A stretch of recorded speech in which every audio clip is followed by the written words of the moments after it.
নমস্কার বন্ধুরা, আজকে তোমাদের সাথে শেয়ার করব ডিমের ঝোল। ডিমটাকে সেদ্ধ করে কাট লাগিয়ে নিয়েছি। এবার নুন, হলুদ, কাশ্মীরি লঙ্কা গুঁড়ো দিয়ে ম্যারিনেট করে রেখেছিলাম। কড়াইতে সর্ষের তেল দিয়ে ডিমগুলোকে ভালো করে ভেজে নেব। আমি কিন্তু এই তেলেই পুরো রান্নাটা করব। ডিমটা ভাজা হয়ে গেলে তুলে নেব।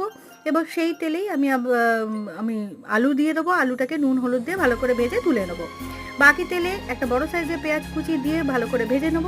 তাতে আদা রসুন পেস্ট দিয়ে দেবো। মশলাটাকে ভালো করে কষাবো। এরপর কাশ্মীরি লঙ্কা গুঁড়ো, হলুদ গুঁড়ো, লাল লঙ্কা গুঁড়ো আর জিরে ধনে রোস্ট করে রাখা যে একটা মশলা, সেটা আমি দিয়ে দেবো। তারপরে ভালো করে জিনিসটাকে কষিয়ে প্রয়োজন মতো নুন দিয়ে দেবো। এবার জল দিয়ে ভালো করে কষিয়ে নেব।